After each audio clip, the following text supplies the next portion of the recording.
Hello? Oh, it's working? Oh, cool. Okay. Alright, so, what up? Rue here. Is this working? Okay. Sexy. I got my Target shirt on. Can you hear me good? Can you hear me good? Got my Target shirt on. Represent. Um, Feeling quite good. Living in the moment. I want to update everyone who doesn't really know me at all that, uh, you know, I one of my last videos was about, it was called Misunderstood, um, and so yeah, I'm sober. Not, I'm not an alcoholic, and in AA they say, oh, don't, it's sober, not clean. Clean means that you're off of drugs. Fuck all that shit, you know what I mean? Alcohol is a fucking drug. Once you drink it, it turns into a chemical, you know? Everything is a drug. Anyways, um, but yeah, so I got off of the Klonopin. I'm tapering, I'm doing a Valium taper. Um, but for me, benzodiazepines are extremely difficult to get off of. So I'm waiting to get into rehab. Said I want to go to rehab, and I said yes, yes, yes. You go, man, you go.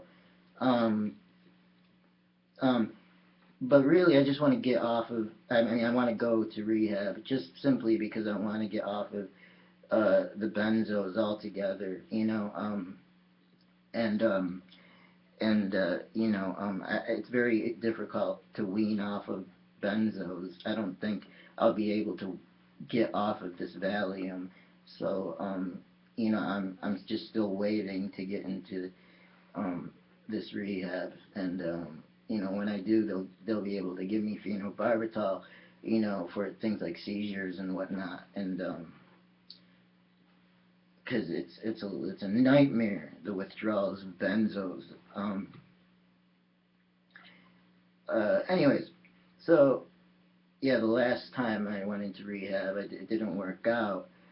I really wanted it to work out, but I wasn't able to talk to people because um, I I was off of the Klonopin, and it's not like the phenobarbital that got me any sort of high or buzz. It was just enough to take away the physical withdrawals, but mentally, what I was feeling was, I was not able to talk. Therefore, I was not able to advocate for myself to the staff members or the nurses, for simple things. I felt helpless. I was really depressed, and I was just in my room, you know, uh, you know, after the first day, it became very difficult to do the groups and things like that.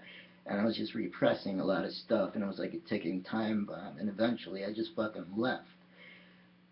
So hopefully, like, I don't want to go on any sort of big cocktail or anything, but there's certain, non-narcotic medicines that can help with people who've been on drugs for a long time, and when they go off of it, they don't know who the fuck they are, or they have weird vibes and things like that. So I'm hoping to get prescribed Neurontin.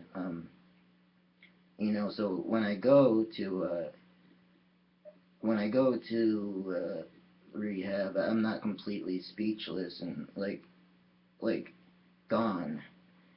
Um, yeah, I mean, I'm not. These aren't excuses. I mean, if you were there in rehab with me, you would have seen that, I was not talking like at all. Like I was, like a had like, it was like I had selective mutism or something. Um, so, and that's not normal. I mean, but well, what is normal? I mean, it's like like everybody has issues, which I mean, and that's what I'm coming to terms with. But you know, which is everybody has issues. Everybody is fucked up. Um, much more fucked up than I. But self deprivation can really fuck with you. When you start, feeling like you can relate to Charles Manson, you feel like you've gone off the edge a little bit. So, yeah. No, but I mean, Charles Manson is a good guy. I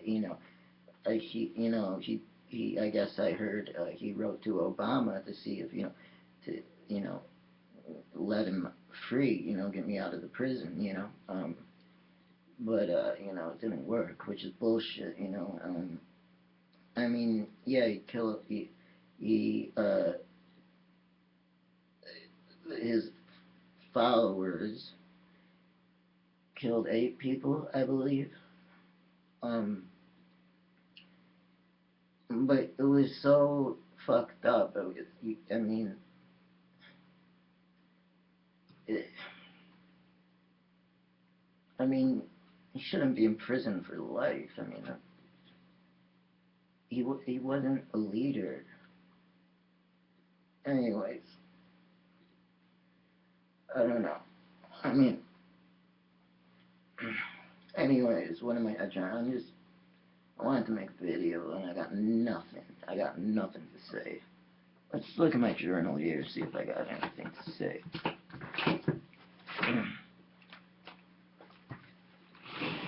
Yeah, so yeah, still no opiates. I haven't touched any opiates. I've just been, drinking kratom tea.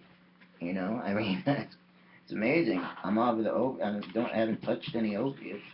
Which even when I wasn't doing it like, you know, all the time. Because I couldn't get it all the time. Which doesn't really matter how much you take. It's why you take it. But yeah. So everyone getting more afraid to keep it real. Everyone has a good and healthy, intact ego. I'm like, everyone, are you for real? Literally, the world seems like Salvador Dali, so surreal. Maybe it's time someone breaks you. You're a full grown person. Maybe it's time someone shakes you. Human nature is a beach. How we've learned to tolerate such abuse, the error in our judgments, the small things that affects others in huge ways. Such abuse let us learn from the pain, the isolation, the destruction, the fear, the shame, the oppression, the judgment. We never hesitate to look when we see. We never hesitate to look when we see. Um, it feels really good. I was vacuuming some green beans earlier with my vacuum cleaner. I just bought this, and it's really amazing how it really picks things up.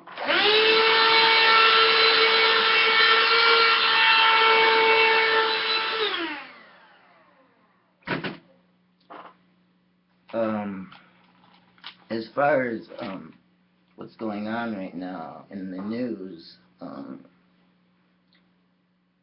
I could give a fuck less. Um,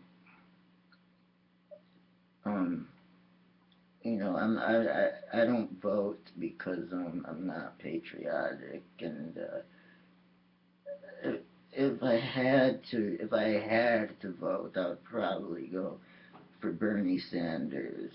Um, you know, um, but I don't think anything's ever going to change unless we, the people, change, and we need to learn how to connect with each other,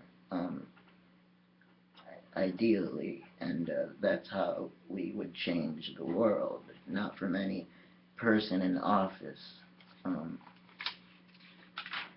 so yeah, like overseas, there's a lot of corruption, and people who have dealt firsthand with the destruction of things like drones and bombs. So that's why there's a lot of people over there who are mad, or protesting or demonstrating, and people over here in America are just kind of let's go overseas and help out, or let's punch the Chads, so to speak, or but really we have to do something, not destructive in how some people go about it. Basically, systematic abuse is taking out things in the world. So we need to be twice as fast when we're putting things back in, and we don't have time to sort of rehash the people who are lost in a time machine back in time. We can't be upset or focus on people like who don't understand, and we just gotta keep moving forward, and you know and connecting. It's all like it's all about connection. Like in the 40-year-old virgin. Um, that scene. It's all about connection. Remember that part? No, Hot Pocket. But yeah, it's all about connect. No, really, it really is. People don't know how to connect because in the U.S. we're so tolerant of everything, and I got to take that off my website. It says tolerance, and tolerance is such bullshit. It's more about acceptance. I mean, we tolerate things. Just you could have the most racist son of a bitch on a subway or a train or whatever, or a bus, like who hates the guy who's across from him because he's has a different color skin. Yeah, he won't say anything to that person because he knows if he does, he won't get to work on time.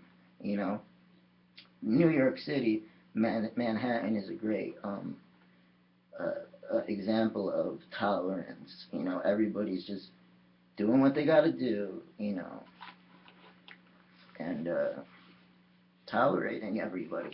But that's not really what it's about. It's about accepting, to truly accept. And some of these things aren't really hard to do. It just takes a little mindfulness and maybe maybe you need to, self-deprive yourself a little bit, like, or do something, meditate, like a monk or something like that. Like I could tell myself that I'm a failure for being this agoraphobic, basement-dwelling piece of shit. I don't know, basement dwell, a family room dwell, but I could beat myself up about that, or I can, turn it into a positive and say, well, this is simply all these years have been an adversity, and diversity as well. I feel is important to embrace our differences. This is thing about dichotomy is that everything goes together. A perfect example is if we don't embrace our differences, if we don't have a good self-image or self-respect, then we're not going to treat our fellow man as good. And we're not going to be able to connect as good, or live as good, or create as good. Um, so yeah, so that's how we're different, but then again we're all the same deep down. So I think if we want, if even if I mean, why be alive if you don't want to do something that's meaningful? That's how I feel. Even if it's for future generations to come, and that's another thing. We got to look out for the earth that we're living in. If we want to see future generations, maybe will evolve into a species that is much more acceptant. Um, so all we can do is do what we can do right now. And if you want to vote, do whatever you want, you know. But I mean, it's like in America, I don't really think we're living in too much of a democracy, and when it's like we have the choice to do whatever we want in America, we're free, you know, we have the right to choose, but it's like not really. We have a right to choose left or right, you know, black or white, you know. I mean, it's sort of it's very black and white in general. Um, you know, um, I think it's very important to try to be creative because it's like I can't paint and I'm not a fine artist, but and if I was, I don't. It would probably be very difficult for me to do a self portrait because you know you're painting yourself, you know, so you're seeing something from a different perspective, you know, and so it's very difficult to see things from different perspectives, but you kind of have to. Um, you know, you have to be the octagon. You have to see every edge and angle. Um, you know, I see life as a big carousel. It's like a carousel, and you know, I'm in a box. You know, like away from the carousel, but I could see the carousel. The world is that carousel, and it's just going around and round, and nobody's really changing. It's just round and round. A B, Nietzsche. You know, kind of just round and round. And but if I was on the carousel, you know, then there's artists on the carousel who are able to be on that carousel, but you know, and function and live and be a part of society, yet you know, see things differently. You know, um, it's kind of difficult if you see things differently. They'll take you right off the carousel. Um, you know, um,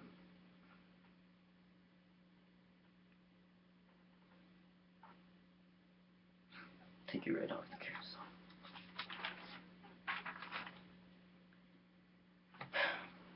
Um,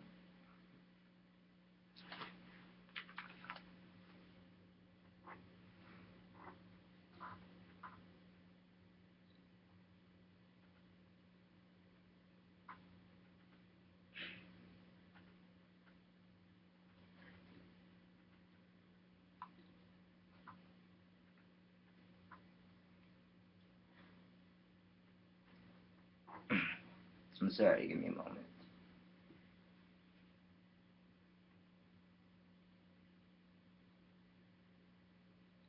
So,